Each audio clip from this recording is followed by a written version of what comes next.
नमस्कार. श्रीदेवी किचन प्रतिभाज रेसिपीमध्ये आपलं खूप खूप स्वागत आहे. आज आपण पाहणार आहोत चमचमीत अशी लग्न पंक्तीतली किंवा समारंभातील आचार्य पद्धतीने वांग बटाट्याची रस्सा भाजी किंवा ग्रेव्ही. मस्त असं वांग खायला तर स्वाद लागतं, पण हाताचा सुगंधही कमी नाही होत. सुरुवात करूया. इथे आपण लग्न पंक्तीतले वांग बटाट्याची भाजीसारखी आणि सुगंधही तसाच, त्यासाठी मी इथे काटेरी वांगे घेतले आहेत. हे वांग असं काटेरी पाहूनच घ्यायचं. काटेरी वांग खायला फार स्वाद लागतं. वांग घेताना जास्त लहानही वांगी घेऊ नकात आणि जास्त मोठी नाही, मध्यम आकाराची वांगी घ्या, पण काटेरी. आता त्यासाठी मी बटाटेही घेतले. तिथे 170 ग्रॅम एवढे बटाटे आहेत आणि 250 ग्रॅम एवढी वांगी आहेत. वांगी जर हिरवी वांगी असतील गावरान तर अजूनच चांगलं. आता वांगी कट करून घेतले मी आणि वांगी कट करून पाण्यात ठेवले आहेत. तर अशा मी देठासकट अशा फोडी ठेवल्या आहेत. हे पहा, देठासकट मी कट करून ठेवल्यात आणि यामध्येच मी साल काढून बटाटाही अशा मध्यम आकाराच्या फोडी केल्या आहेत.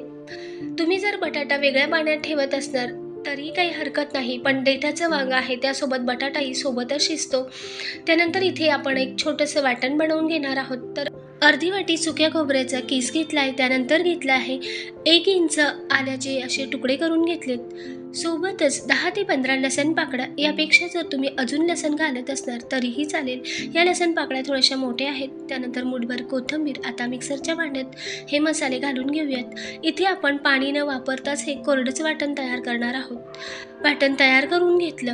आता फोडणीसाठी तयारी करूयात. गॅसवर कढाई ठेवून घेतली. यात घालायचे आवश्यकतेनुसार तेल मध्यम आचेवर गरम होऊ द्यायचं. तेल मध्यम गरम झालं की अर्धा चमचा एवढी मोहरी घालायची. मोहरी फुटली की 1 चमचा भरून जिरे चांगले तळतळले की यात घालूया 10 ते 15 लसण पाकळ्या आणि 2 चिमूट एवढे हिंग.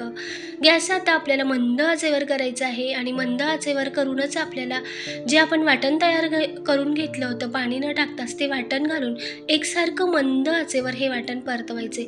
जवळपास आपल्याला हे वाटण 3 ते 4 मिनटं एकसारखं परतवून घ्यायचे. इथे आपण मसाला भाजला नाहीये किंवा सुके खोबरे आहे आणि कोथिंबीर आहे, तर आपल्याला मंद आचेवर हे वाटण चांगलं परतवून घ्यायचं आहे. 3 ते 4 मिनटं झाले तरीही आपलं वाटण अजिबात करपलं नाहीये. आता पाण्यात मिठात जे वांग्याच्या आणि बटाट्याच्या फोडी एकत्र केल्या होत्या त्या घालून घेऊयात. गॅस मी अजूनही मंद आचेवरच ठेवला. यात आता वांगे बटाट्यापुरतंच मीठ घालायचं आहे. तर इथे पाव चमचा एवढं मी मीठ घालून घेतलं. फळभाज्यांमध्ये मीठ घातलं की मस्त अशी चव येते, म्हणजे मीठ वांग बटाट्यामध्ये फळभाज्यांमध्ये मुरतं.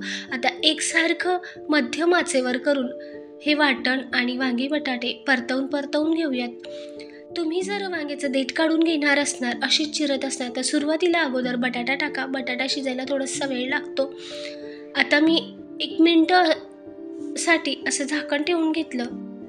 2 ते 3 मिनटं चांगलं परतवून घेतलं. आता 1 मिनिटानंतर वाफ काढून घेतली.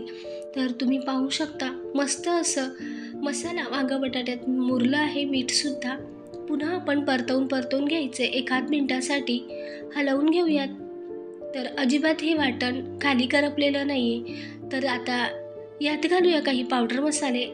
1 चमचा एवढे लाल तिखट घातले. त्यानंतर अर्धा चमचा हळद. सोबतच 1 चमचा भरून कांदा लसूण मसाला. त्यानंतर घालूया 1 ते 1.5 चमचा एवढी धनेपूड.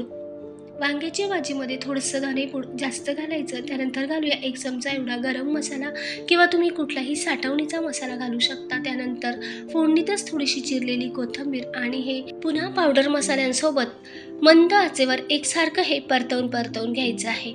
चांगलं परतल्यानंतर यात घालूया आपण 1 चिरलेला टमाटा. मध्यम आकाराचा 1 चिरलेला टमाटा घातला. तोही यात परतवून घ्यायचा आहे. टमाट्याच्या पाण्यात मसाले अजिबात कोरडे होत नाहीत, मस्त लतपत होतात. परतवून घेतलं. तर इथे मी अगोदरच पाणी गरम करायला ठेवलं होतं. वांग्या बटाट्याच्या भाजीमध्ये थंड पाणी वापरू नका, पाणी गरमच वापरा. तर इथे मी अगोदर थोडंसं 1 कप एवढं पाणी घातलं आहे आणि पुन्हा मिक्स करून घेऊयात. गॅस मात्र मी आता मध्यम आचेवर केला आहे आणि पुन्हा मस्त परतवून घेऊयात. तर खोबरं अद्रक लसूणचं वाटणामुळे याचा सुगंध फार छान येतो. आता सर्व मसाले एकजीव झालेत. आता यात आपल्याला जेवढं पाणी हवं आहे वांग बटाटे शिजण्यासाठी किंवा जेवढी ग्रेव्ही करायची आहे, थोडंसं हे लथपथ आणि दाटसरच वांग बटाटा भाजी झाली पाहिजे, म्हणून शक्यतो पाणी असं मध्यमच वापरायचं आहे आपल्याला. इथे मी वांग बटाटा शिजेल एवढं पाणी घालून घेतलं. त्यानंतर उकळी आल्यावर चवीनुसार मीठ एकदा ढवळून घेऊयात. गॅस मध्यम आचेवर ठेवला आहे. आता मंद आचेवर करून एक 3 ते 4 मिनिटांसाठी झाकण ठेवायचं आहे. मंद आचेवर वांगं शिजवून घेऊयात. तर एक 3 ते 4 मिनिटानंतर चेक करून पाहूया. तर तुम्ही पाहू शकता वांगं बटाट्याची ग्रेव्ही मस्त दाटसर झाली आहे आणि 1 ते 2 मिनिटांसाठी पुन्हा मी असंच शिजवून घेतलं मध्यम आचेवर. 1 मिनिटानंतर गॅस बंद केला आणि वरून चिरलेली कोथिंबीर घालूयात. तर तुम्हाला वांगं बटाटं शिजलं किंवा नाही ते चेक करून दाखवते. तर तुम्ही पाहू शकता मस्त असं लथपथ आणि ग्रेव्हीदार वांगं झालं आहे. तर बटाटाही आणि वांगंही दाखवते की शिजलं किंवा नाही. तर हे पहा, बटाटाही मस्त शिजला आहे आणि वांगंसुद्धा. तर वांग्यातसुद्धा ही ग्रेव्ही मस्त लथपथ मुरली आहे आणि मस्त असं वांगं झालं आहे. तर एकदा मिक्स करू आणि गरमागरम लग्न पंक्तीतल्या वांग्यासारखी वांगं बटाट्याची भाजी सर्व करूयात.